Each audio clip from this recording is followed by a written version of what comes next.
Je sais que l'humour est parfois passe mal.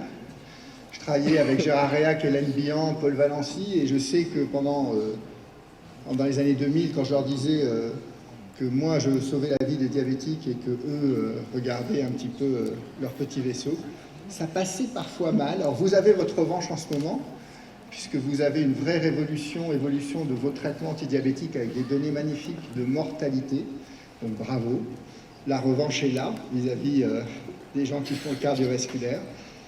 Et néanmoins, je voulais insister sur et restreindre mon topo pour un petit peu marquer des points, ou en tout cas vous inciter à relire une certaine littérature que beaucoup d'entre nous pensent connaître par cœur, et qui révèle parfois d'étonnantes surprises quand on restreint le débat sur des choses, des objectifs qui sont communs dans la prise en charge des diabétiques entre les endocrinologues, les hypertensiologues ou les internistes, peu importe, et les néphrologues, qui est finalement qu'un diabétique attend de vous que vous lui prolongez la vie, quoi, et pas uniquement que vous lui normalisiez une microalbuminurie.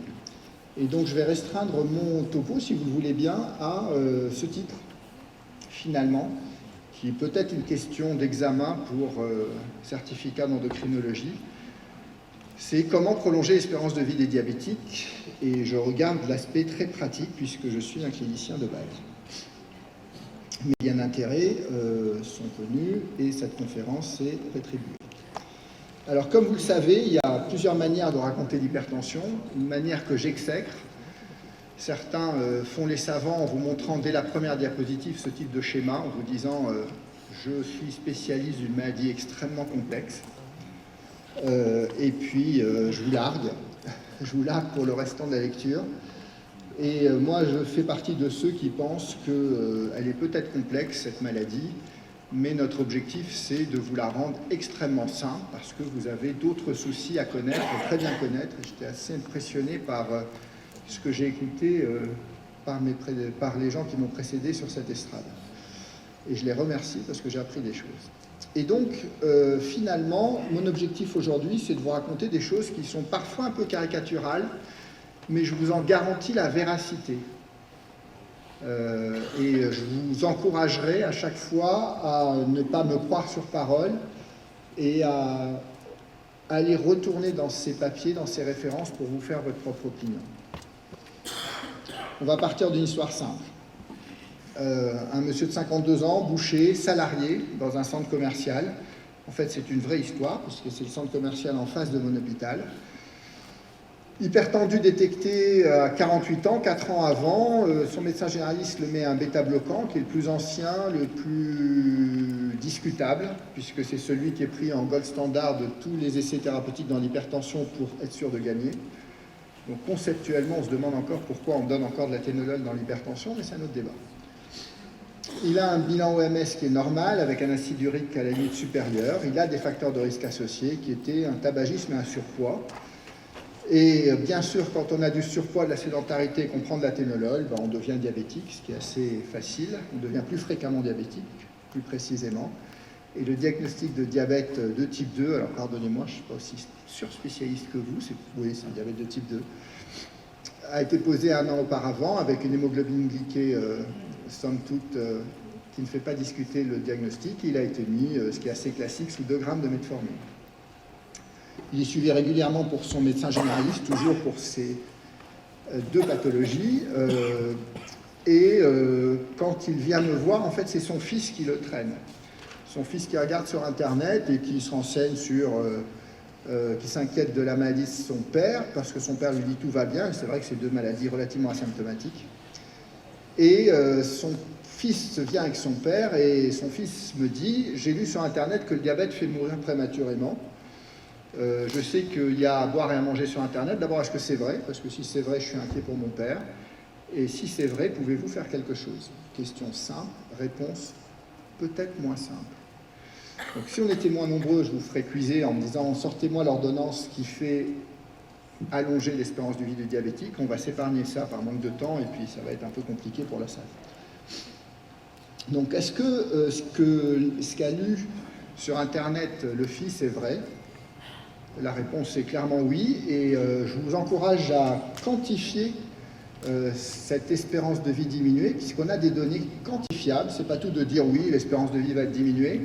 On sait, par des données comme celle de Franco en 2007, qu'un diabétique de 50 ans qui se présente à vous en consultation en vous disant « moi je ne suis pas sûr de me soigner parce que d'abord je ne ressens rien et deuxièmement ça coûte cher », et il vous dit « qu'est-ce que je risque ?» Et bien, vous pouvez très bien vous référer à cette référence qui dit qu'à 50 ans, si vous ne vous soignez pas, en gros, vous avez 8 ans d'espérance de vie en moins par rapport à quelqu'un de non diabétique, et surtout 2 à 3 ans de vie de merde, pardonnez-moi le terme, c'est-à-dire de vie avec des complications du diabète, des séquelles des complications du diabète. Donc c'est soit l'AVC avec des séquelles, soit de la dialyse, soit de l'insuffisance cardiaque en particulier. Et je passe les problématiques d'amputation, de neuropathie, de cécité, etc. Donc 8 ans d'espérance de vie en moins pour un monsieur de 50 ans, c'est voir son fils passer le bac versus le marié. C'est à peu près ça. Et ça parle en tout cas à mes patients. Alors on va balayer rapidement les traitements hors diabète, qui sont votre spécialité, qui peuvent modifier ce pronostic qui peut faire peur. Alors l'aspirine. On va commencer par le plus vieux. L'aspirine, c'est vrai que ça a eu très bonne presse dans le milieu diabétique, et je crois que ça a encore très bonne presse. On est bien sûr dans le cadre de la prévention primaire, puisque la prévention secondaire, c'est, semble-t-il, assez indiscutable. Alors, que sait-on de l'aspirine dans le diabète? Et je vous rappelle, on focalise sur la mortalité. Alors, l'histoire de l'aspirine dans le diabète, ça a commencé essentiellement avec l'étude Hott, où au détour d'une phrase dans l'article princesse de l'étude Hott, apparaissait que l'aspirine avait, dans le sous-groupe des diabétiques, apporté une diminution des événements cardiovasculaires. Mais l'étude Hott date un petit peu maintenant, et puis on n'avait pas les autres traitements associés qui peuvent modifier ce risque et ce bénéfice. Et on a à notre disposition un papier qui a maintenant une dizaine d'années, qui était typiquement designé pour répondre à la question: est-ce qu'une faible dose d'aspirine en prévention primaire chez des événements athéroscléreux chez les patients diabétiques de type 2 fait quelque chose? Et c'est prospective versus placebo. Comme vous le voyez ou vous ne le voyez pas, non, on le voit assez bien. L'aspirine, résultat global, sort négatif. Attendez, je m'y perds quand il y a plus d'un bouton, moi je m'y perds. Alors là, je recule. Voilà. Et là, j'ai un pointeur. Parfait. On avait une tendance favorable sur l'événement global de 20% de diminution, mais ça n'atteignait pas la significativité. Donc on peut plier bagage en disant, déjà en 2008, on savait que ça ne marchait pas, même si, je vous rappelle, la tendance est bonne. Mais si on regarde uniquement la ligne mortalité, vous voyez que sur peu d'événements, certes et heureusement, il y a une différence très hautement significative. L'aspirine a clairement réduit le nombre de morts sur la période du suivi, mais il n'y a pas eu assez d'événements pour remporter la différence. Donc on pouvait dire sur la réponse mortalité, oui, l'aspirine réduit la mortalité des diabétiques, donc allonge l'espérance de vie. Si on regarde néanmoins le papier de la même étude sur le long terme, publié donc 10 ans après, l'effet s'éteint, l'effet de mortalité observé au tout début s'éteint sur le long terme. Et tout ça confirme quelque chose qui a été repris par d'innombrables méta-analyses, que je vous ai cité ici, c'est que c'est vrai qu'il y a un petit signal de bénéfice sur la mortalité avec l'aspirine qui est de l'ordre de 7 à 10%. Vous voyez, les ordres ratios sont tous entre 0,9 et 1. C'est jamais significatif et c'est, comme vous le savez, contrebalancé par un risque d'événement de saignement majeur qui est de l'ordre de 2,46, qui est vraiment en termes de bénéfice-risque fait pencher la balance pour l'abstention de l'aspirine en prévention primaire chez le diabétique. Alors, on peut rester dans le prisme du cardiovasculaire, vous, endocrinologues, nous, internistes, hypertensiologues, mais aussi, vous savez que l'aspirine a un autre bénéfice, et moi je plaide pour une prévention globale, et si je me dis que la question posée par le malade, c'est « faites que je sois vivant longtemps en bonne santé », je ne peux pas complètement occulter une autre information sur le bénéfice potentiel de l'aspirine, qui est l'effet sur le cancer colique. Et certaines recommandations maintenant plaident et nous encouragent à intégrer tous les risques pour décider si on donne un médicament ou pas. et ça me paraît être du bon sens clinique. Cette recommandation, par exemple, vous incite, vous diabétologues en particulier, à poser la question de l'existence d'une histoire familiale de cancer colique. Parce que si elle existe, vous voyez que ça peut modifier la place et l'indication d'une prise d'aspirine en prévention primaire pour un individu qui a un âge et un risque cardiovasculaire établi. Le fait qu'il y ait une histoire familiale de cancer colique peut modifier l'indication de l'aspirine parce qu'elle va venir couvrir un risque de cancer qui va intéresser le patient, même si pour vous, vous l'estimez à juste titre ou pas, comme ne faisant pas partie de vos prérogatives de spécialiste du diabète.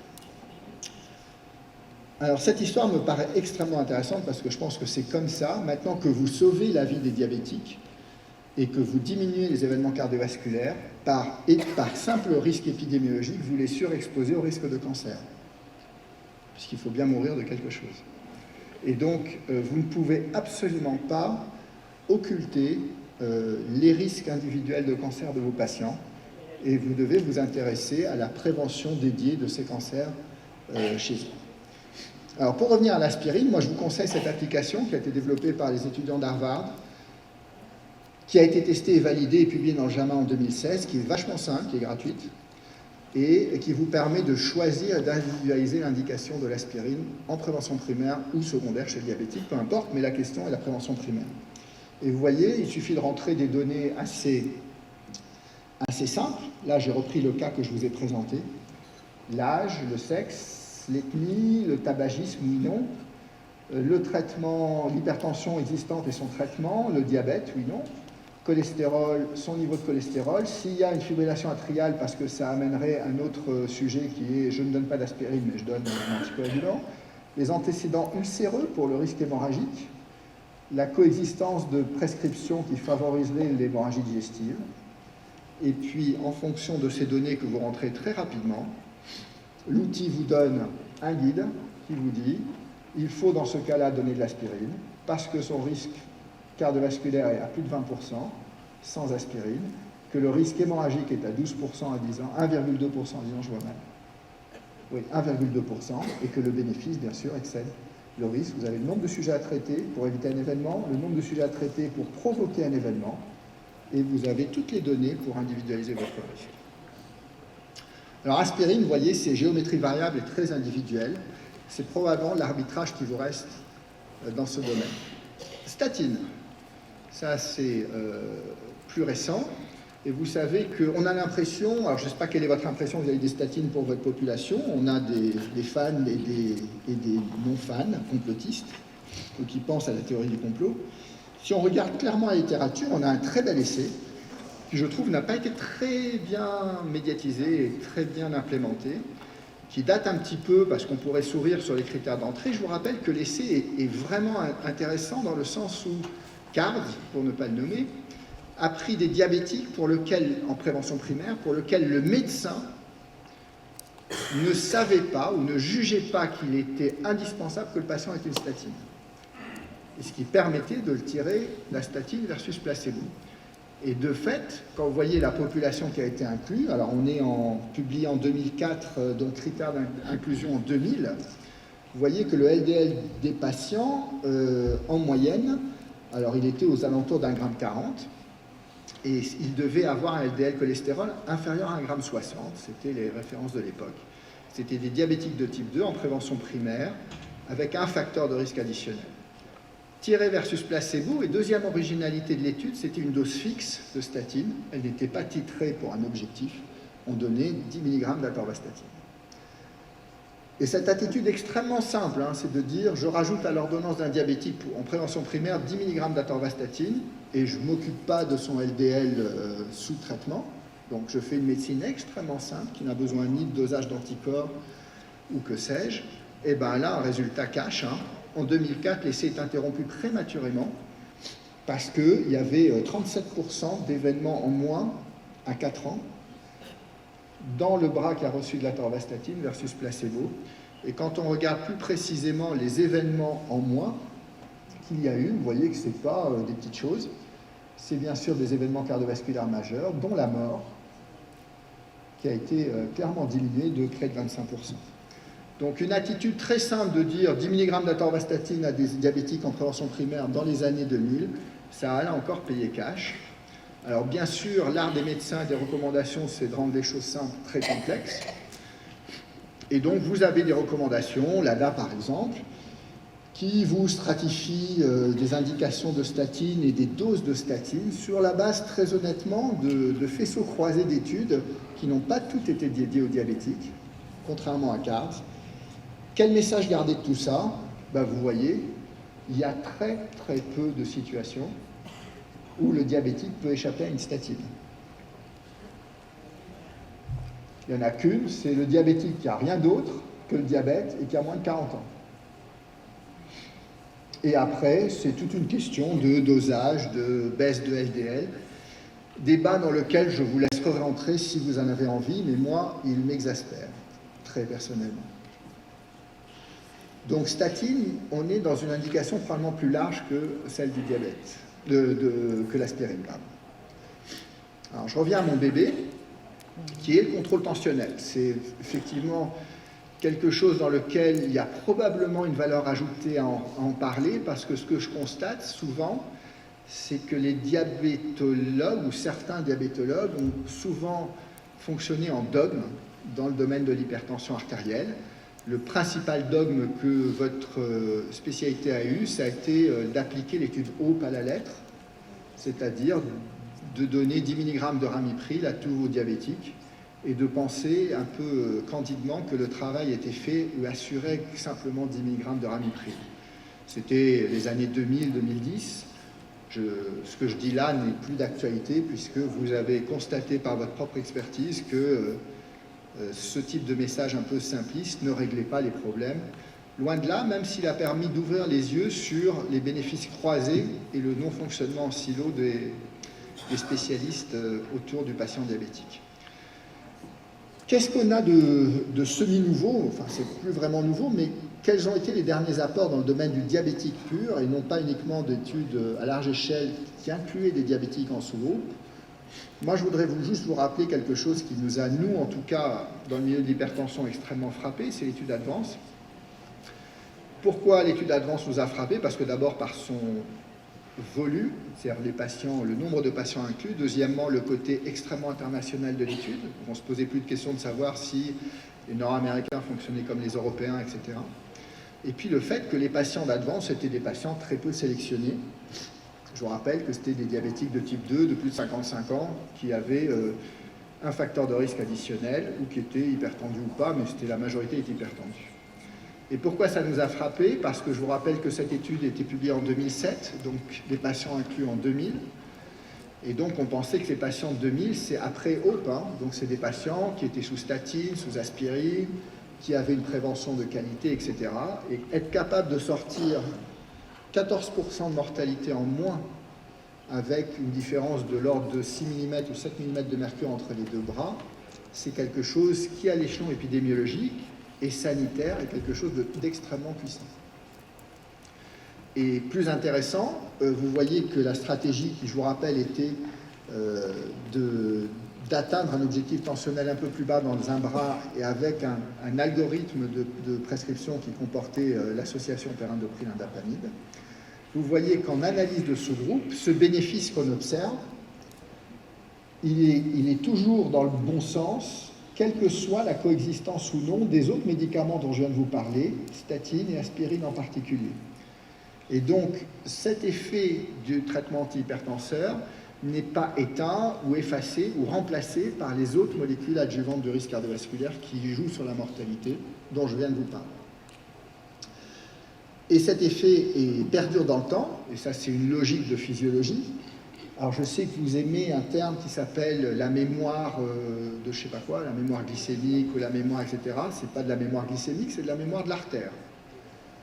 Vous baissez la tension pendant 5 ans à un groupe, un peu plus que dans l'autre bras, l'artère vous dit merci, parce que la charge tensionnelle a été moindre pendant 5 ans.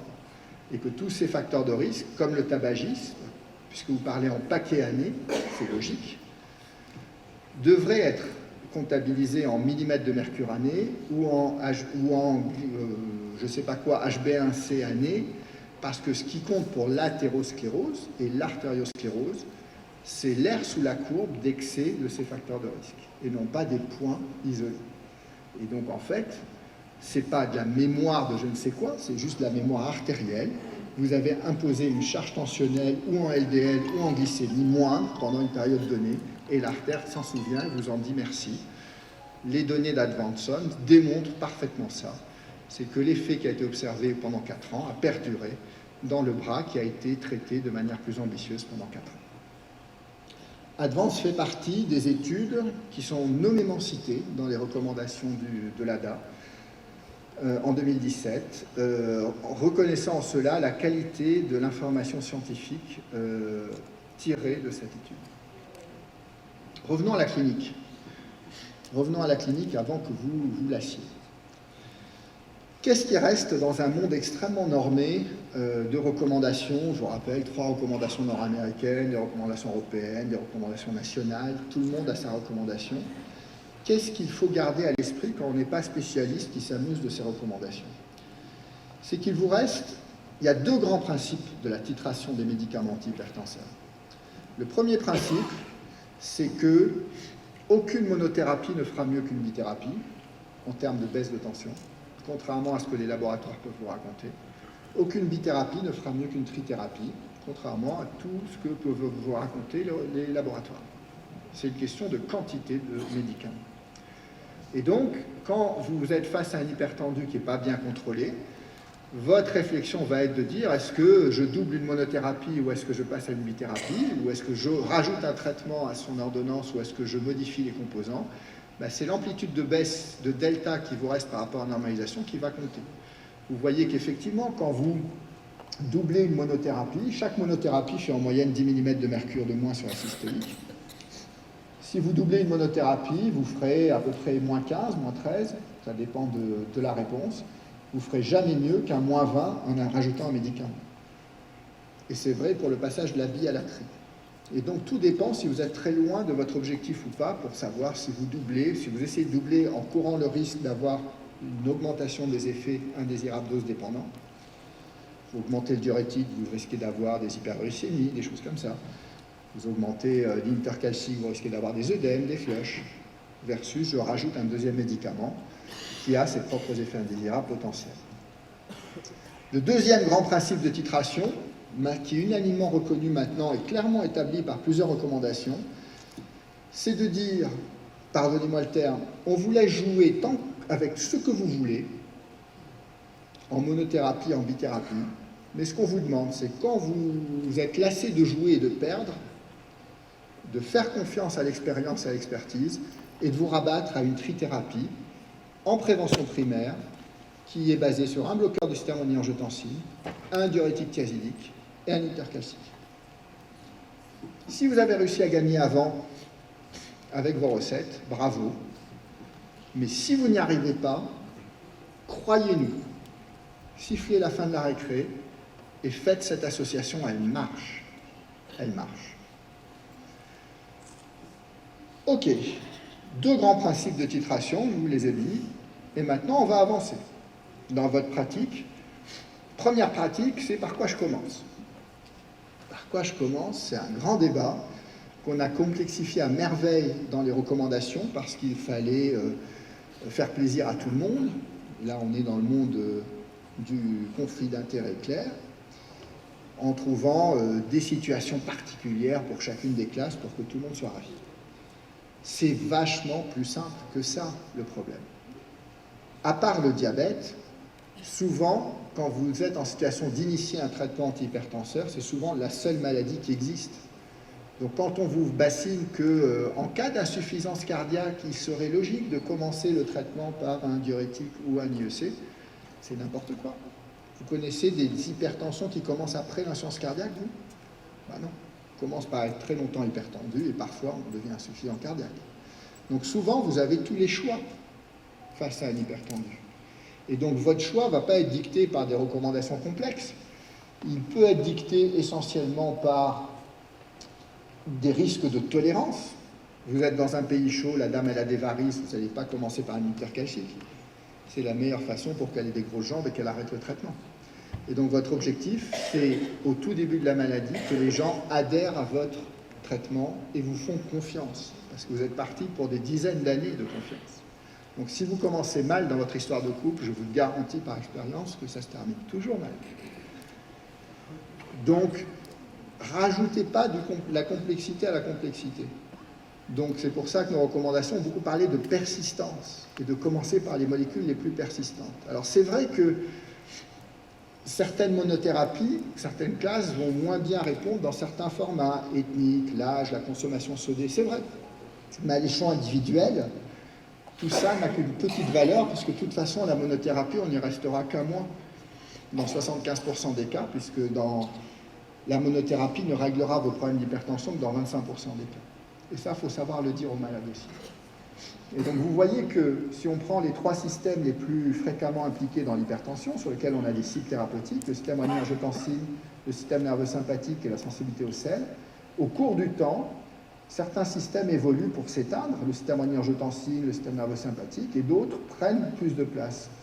Et donc c'est logique que les bloqueurs agissent quand le système est activé de manière massive. C'est pour ça qu'on dit que dans l'HTA systolique du sujet âgé, il faut plutôt donner des diurétiques, des inhibiteurs calciques.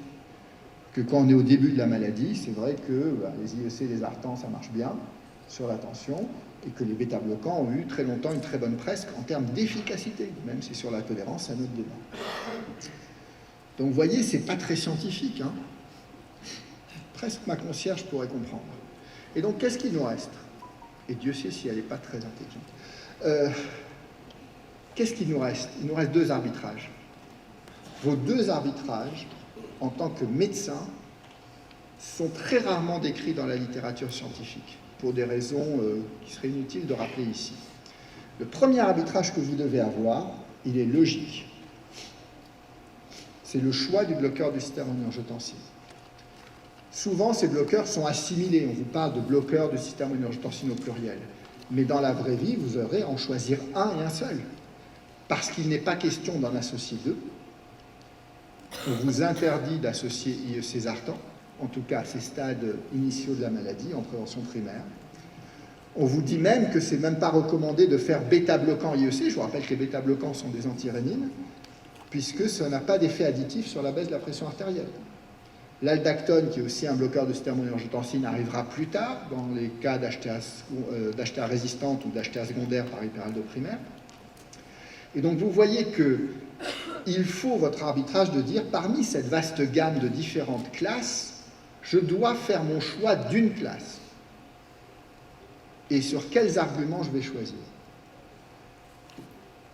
Et une fois que vous avez choisi, le boulot n'est pas fini, puisque vous choisissez la molécule et puis la dose. Je vois trop souvent des prescriptions d'un IEC ou d'un Zartan où le médecin pense avoir fait le boulot, il a donné Ramipril 1,25. Je suis désolé, Ramipril 1,25, d'abord c'est homéopathique, deuxièmement le Ramipril ça se donne en 2 prises pour que ça soit efficace, et le patient pourtant, enfin le médecin a dit, ben voilà, j'ai donné un IEC chez le diabétique, je suis content, le travail est fait. Alors, comment arbitrer et choisir et vous aider à choisir? Je vous donne ma réflexion, vous en faites ce que vous voulez. Je vous rappelle que je n'ai pas la parole divine. Ce que je veux, c'est vous ouvrir les yeux sur certains points pour que vous ayez une curiosité intellectuelle d'aller relire des choses. Dans le milieu du diabète, il y a eu énormément de marketing. Et vous le savez, vous avez été ciblé de manière privilégiée pour lancer des classes thérapeutiques dans l'hypertension sur des arguments plus ou moins vrais et valides. Qu'est-ce qu'on peut dire 15 ans après, puisque maintenant tout est à peu près mûr dans l'hypertension et qu'il n'y a pas de molécules nouvelles dans le pipeline? C'est qu'il n'y a aucune indication élective pour les Artans qui ne soit pas partagée avec les IEC. Aucune. Quand on me dit le diabétique de type 2 c'est Zartan, c'est pas vrai. C'est Zartan, pourquoi pas, mais c'est aussi IEC, c'est aussi etc. Et à l'inverse, il y a des indications électives aux IEC qui ne sont pas partagées par les Artans. Alors ça passe de manière sournoise et vous voyez, elles ne sont pas anodines ces indications. L'athérosclérose asymptomatique, il n'y a pas Zartan. L'artérite des membres inférieurs, il n'y a pas Zartan. Alors vous allez comprendre pourquoi. Vous allez comprendre pourquoi. Le vrai problème, aujourd'hui, qui différencie ces deux grandes classes majeures des antihypertenseurs, les IEC et les Zartan, c'est quand on regarde les critères durs, on a été noyé d'un critère secondaire qui vous a beaucoup convaincu, qui était la microalbuminurie. Vous saviez la mesurer, etc. Quoique la mesurer, c'est aussi complexe, peu importe. Et on a oublié la vraie vie, c'est-à-dire, finalement, le malade, à la fin, il est vivant ou il est mort? Est-ce que vous avez modifié uniquement une microalbuminurie ou est-ce que vous avez modifié son pronostic d'être vivant? Eh bien, quand on poule toutes les données, et ce n'est pas entre autres moi qui l'ai fait, mais c'est des données totalement indépendantes. Là, une des dernières, c'est publié dans le JAMA en 2014. Vous voyez que quand on compare IEC versus placebo, traitement actif, la mortalité vivant-mort, événements cardiovasculaires, moins 13% d'événements mortels ou cardiovasculaires avec les IEC. Aucun effet sur la mortalité cardiovasculaire et la mort avec les Zartan. Aucun. Conclusion des auteurs, dans le JAMA, revue confidentielle. Notre méta-analyse prouve, parmi d'autres, puisque ce n'est pas les seuls, comme vous le savez, que les IEC diminuent la mortalité totale cardiovasculaire chez les patients avec un diabète, alors que les Zartan n'ont aucun effet bénéfique sur ces événements. Aucun effet bénéfique sur ces événements. Vous allez me dire, ce monde est pourri, il y a sûrement des labos derrière, pourquoi pas Servier au passage? Cochrane, il n'y a pas plus indépendant que la Cochrane. On ne connaît même pas qui c'est pire que la revue Prescrire. Antihypertenseur pour la prévention de la néphropathie diabétique. Ils repoulent toutes les données. Au passage, ils prennent la mortalité toute cause. IEC versus Zartan. C'est moins 16% de mortalité totale chez les diabétiques avec les IEC. Une tendance à un excès de mort non significative avec les Zartan, pour une même protection néphronique sur réduction de la microalbuminurie, etc. Alors je pourrais passer une heure, mais je vais vous épargner ça pour vous expliquer pourquoi ces deux classes qu'on a souvent assimilées en termes d'efficacité, mais pas en tolérance, peuvent avoir des effets aussi différents sur un critère dur qui est la mort et la mort cardiovasculaire. Pour faire très bref, vous le savez, ces molécules n'agissent pas au même endroit. Et pour faire encore très bref, l'une va baisser énormément les taux d'angiotensine 2, c'est les IEC, et augmenter énormément les taux de bradykinin. Je vous rappelle que l'angiotensine 2, c'est le gros poison de l'organisme, et que la bradykinin, c'est son antidote. Je fais très caricatural. Et les autres, les Zartan, vont bloquer le récepteur à l'angiotensine 2, par rétrofeedback, vont noyer l'organisme avec des taux d'angiotensine 2 monstrueux, et vous pariez, et les laboratoires ont parié sur la solidité de la molécule pour bloquer le récepteur, en disant je m'en fous que le patient baigne dans le poison, si le récepteur sur lequel le poison agit est bloqué, je n'aurai pas de souci. Et ben, c'est un sacré pari dont on sait les limites quand on connaît un peu de pharmacologie. Et puis deuxième élément, sur infarctus et mort coronaire, ce n'est pas uniquement barométrique, comme vous le savez. Ce qui fait un infarctus, c'est une stabilité, une instabilité de plaques, des phénomènes thrombotiques, des phénomènes de balance entre thrombogénèse et fibrinolyse naturelle. Et sur ces aspects-là, les Zartan, les IEC font absolument pas pareil. J'en prends un exemple juste. PAI-1, par exemple, l'inhibiteur de l'activateur du plasminogène. Avec les IEC, ça diminue. Avec les Zartan, ça a tendance plutôt à augmenter. Alors, vous vous rappelez tous de la cascade, mais je vais quand même vous la rappeler pour les deux personnes qui ne s'en souviennent pas, comme moi. On parle d'un truc qui agit là, PAI-1. Vous vous blessez, la nature fait bien les choses, votre cascade votre cascade de coagulation va faire que vous allez faire un clou plaquettaire rapidement pour boucher le trou. Et une fois que le trou est bouché, très rapidement, vous allez avoir la fibrinolyse naturelle avec la plasmine qui va venir couper pour éviter que le clou plaquettaire se transforme en thrombus obstructif. D'accord ? Si vous fumez, cette cascade-là, elle est bloquée un peu. C'est pour ça que quand vous Vous faites un caillot, et ben, il a plutôt tendance à grossir, à ne pas se fibrinoliser. Bon. Et ben, PAI-1, c'est un inhibiteur de la plasmine. Si vous diminuez les taux de PAI-1, vous favorisez la fibrinolyse locale. Si vous l'augmentez, vous augmentez la fibrinolyse, vous diminuez la fibrinolyse. IEC et Zartan, ça ne fait absolument pas la même chose là-dessus. Et ça peut vous donner une piste pour expliquer pourquoi les Zartans ne préviennent pas l'infarctus, contrairement aux IEC.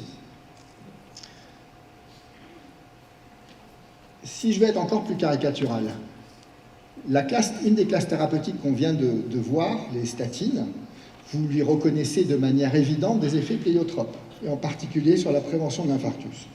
Eh bien, les statines, dans leurs effets pléiotropes, jouent sur cette cascade et modifient le PAI-1.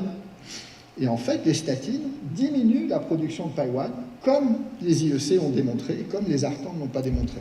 C'est une des hypothèses qui peut expliquer les différences d'effets protecteurs sur l'infarctus du myocarde. C'est une des hypothèses qui sont rapportées dans ce papier encore plus récent de Circulation en 2017, pour expliquer le paradoxe sur la protection sur l'infarctus des Zartans et des IEC, qui montre, et la conclusion des auteurs, c'est que la logique dicterait que les guidelines devraient reconnaître la protection sélective par les IEC, en particulier chez les diabétiques, comparée à leur utilisation préférentielle par rapport aux Zartans, mais on sait très bien que le marketing passe par là et que derrière, les pratiques sont largement drivées par le marketing.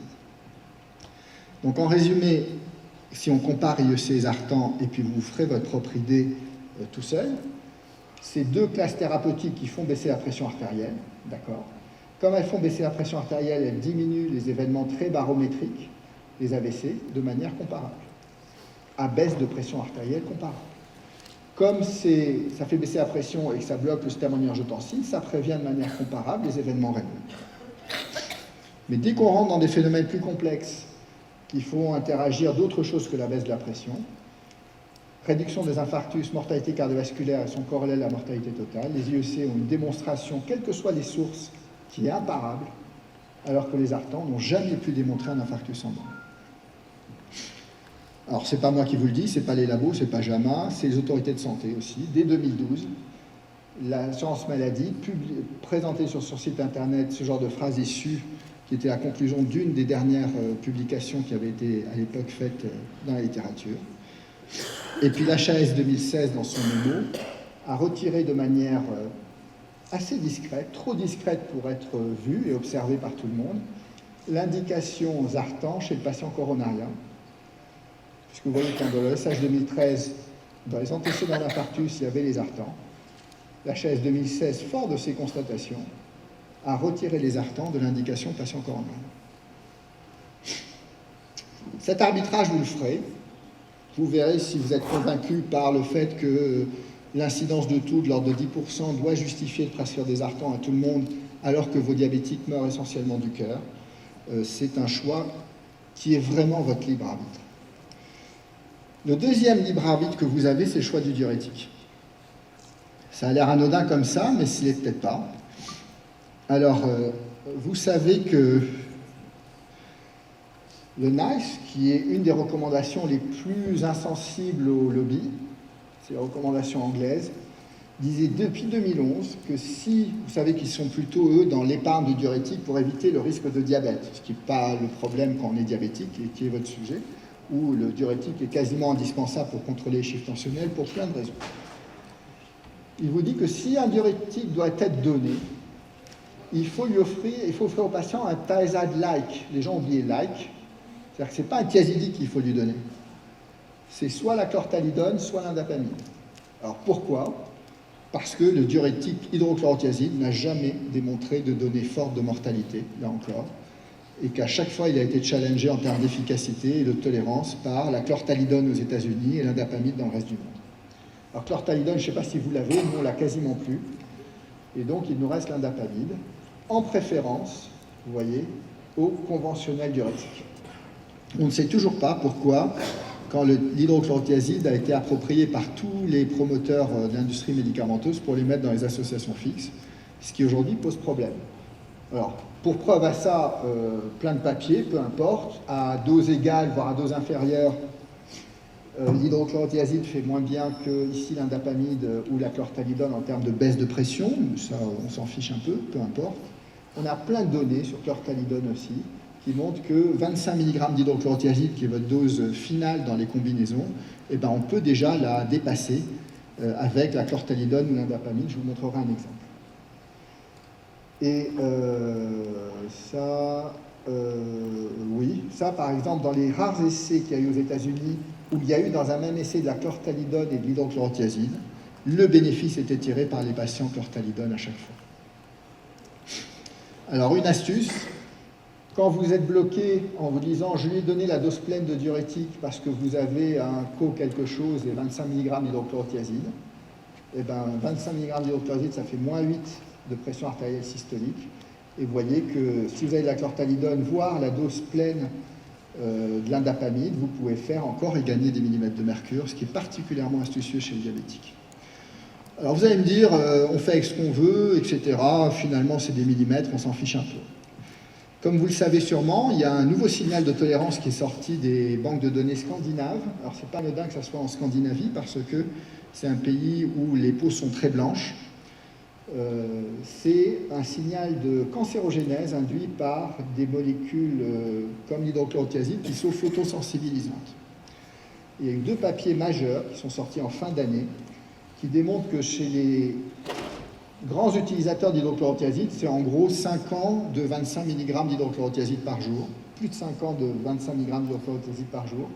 Vous avez des cancers, heureusement, ce n'est pas le mélanome, hein, c'est des petits cancers, les basocellulaires, mais les squamocellulaires aussi, qui sont en augmentation nette chez les utilisateurs d'hydrochlorothiazide. Et il y a un effet dose-dépendance qui est parfaitement observé ici, qui est induit par la dose et l'effet cumulatif. Et il y a d'autres cancers qui ont également été retrouvés. Alors, très intéressant, ils ont testé ces banques de données, les 2 autres diurétiques, l'indapamide et la chlorthalidone, et il n'y a aucun signal avec ces 2 diurétiques. Et il y a un autre cancer très particulier, qui est le cancer de la lèvre, également, qui ressort avec un risque cumulatif important chez les hauts utilisateurs d'hydrochlorothiazide, qu'on ne retrouve pas avec les diurétiques alternatifs qui sont chlorthalidone et indapamide.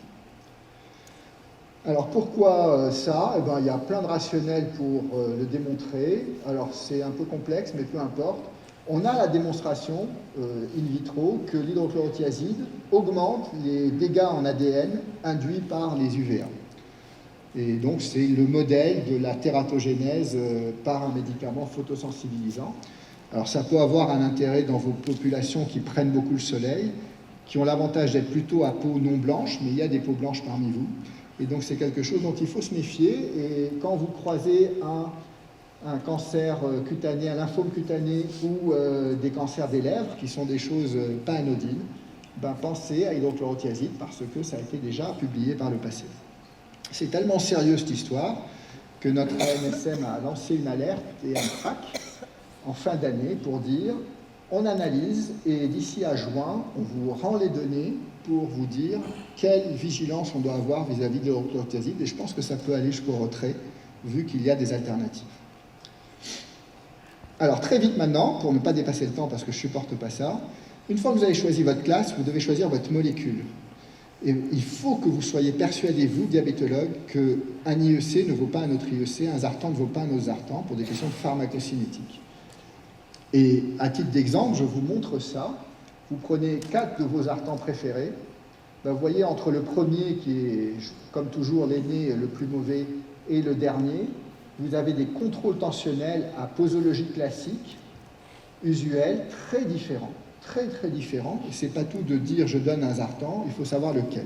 C'est des questions de dose et des questions de rapport Vallée-Pic. Pour les IEC, vous voyez, la FDA dit que pour donner des monothérapies, il faut être au-dessus de 50%, largement au-dessus. Vous voyez qu'il y en a en gros 2, 3 qui remplissent la case de la monothérapie dans les IEC, c'est les 3 derniers. À tel point que les dernières recommandations nord-américaines rappellent que l'énalapril, par exemple, c'est 2 prises par jour, le Remitec, que le ramipril, c'est plutôt 2 prises par jour, contrairement à ce qui est fait, que l'irbésartan, qu'est-ce que j'ai mis là, l'éprosartan, c'est plutôt 2 prises par jour, mais surtout l'osartan, c'est 2 prises par jour, pour que ça puisse vraiment couvrir les 24 heures de votre patient. Donc choisissez bien la molécule, et plutôt les plus longues durées d'action, et puis celles qui font les mieux dosées. Alors, quelle combinaison? Ça, c'est la vraie finalité. Oubliez l'idée que le ramipril va vous régler le problème de tous vos diabétiques. Vous n'y arriverez pas en monothérapie dans la majorité des cas. Alors, effectivement, vous commencez par ce que vous voulez, mais le message est très simple. C'est que vous allez être amené à titrer très rapidement. Et si je simplifie à l'extrême mon message, si je retire les bêta-bloquants, en particulier chez le diabétique, en prévention primaire, qui va amener plus d'intolérance qu'autre chose. Il vous reste finalement un choix qui se borne à un diurétique thiazidique, un inhibiteur calcique ou un IEC ou un Zartan. Moi j'ai mis IEC parce que je suis convaincu. Vous pouvez mettre Zartan, je ne serai pas malheureux. Hein. C'est vos patients peut-être qui le seront, mais moi je ne le serai pas. Au bout d'un mois, ces monothérapies vont contrôler 25% de vos patients. Il faudra titrer. Les choix possibles de titration sont simples, c'est vous prenez 2 de ces 3-là. Qu'est-ce qui vous fait choisir plutôt l'un que versus l'autre? Ça va être très honnêtement des choses empiriques. Ça va faire baisser globalement la tension de manière identique, pareil. Mais il y a des profils de patients qui vont plutôt vous orienter vers un choix versus l'autre. Alors vos diabétiques, ils sont là. Vos diabétiques, il n'y a plus le problème de dire je ne vais pas donner de diurétique pour ne pas le rendre diabétique. Vos diabétiques, c'est généralement des profils de gros saleurs. C'est des gens qui ont un système de captation du sel qui fait qu'ils vont avoir besoin de diurétique pour baisser. Et c'est la démonstration d'advance. Vous allez donner ces associations aussi chez les gens qui n'ont pas toléré l'inhibiteur calcique ici, pour des questions d'œdème et de flèche. Au milieu, il y a une association marrante qui évite le bloqueur du système rénine-angiotensine et qui permet, en prévention primaire, chez les patients à rénine basse, des sujets à ethnie noire, que vous pouvez avoir dans le sud du Maroc en particulier, qui ont des systoliques élevés, d'éviter, parce que ça ne va pas marcher, l'IEC ou Zartan chez eux, de leur donner directement une association inhibiteur calcique diurétique. Vous allez contrôler comme ça 40% des gens en bithérapie, vous les revoyez, ça ne suffit pas. Soit vous titrez le diurétique et le calcique s'ils le tolèrent, vous les poussez à leur maximum, soit vous donnez l'association dont toutes les recommandations vous parlent. D'accord, j'ai fini. J'ai un compteur, mais je n'ai pas vu derrière. Quel est l'objectif tensionnel? Très honnêtement, des débats ridicules. Ce qu'on peut garder, c'est ça. C'est que si vous arrivez à ramener vos diabétiques avec une systolique entre 130 et 135, ça serait parfait. Et le monde tournerait plus rond et vos diabétiques vivraient plus longtemps. N'essayez pas plus bas, sauf dans ces situations individuelles, une fois que vous êtes sûr de maîtriser le niveau tensionnel et de sa mesure. Donc faites attention aux mesures ambulatoires. C'est ce que disent un peu les recommandations de l'ADA. Et donc en résumé, en conclusion, vous devez titrer, vous avez la main, parce que vous les voyez souvent, les médicaments hors diabète, que sont en particulier les traitements anti-hypertenseurs. Avec cet objectif, je n'ai pas parlé des méthodes de mesure, ça serait un débat et des questions éventuelles. Vous allez arriver plus fréquemment que d'autres spécialistes à des trithérapies en prévention primaire, donc choisissez les bonnes, en sachant que les IEC, sur la mortalité et l'espérance de vie, les événements coronaires qui impactent très lourdement le pronostic de vos patients diabétiques, ils ont une démonstration que les Zartans ne l'ont pas. Vous allez plutôt titrer au maximum des doses supportées les bloqueurs du système pour la protection tissulaire, microalbuminurie et tutti quanti, aux doses maximales tolérées des thiazidiques et des inhibiteurs calciques pour atteindre l'objectif de tension, en sachant que plus vous montez les doses de ces deux classes thérapeutiques et plus vous risquez d'avoir des effets secondaires. Les statines pour la très grande majorité des sujets diabétiques. Il y a le débat de savoir est-ce que vous titrez, est-ce que vous donnez une dose fixe. Je vous laisse et je vous renvoie à vos recommandations. Et l'aspirine, il y a un point d'interrogation et c'est très individuel. Je vous remercie.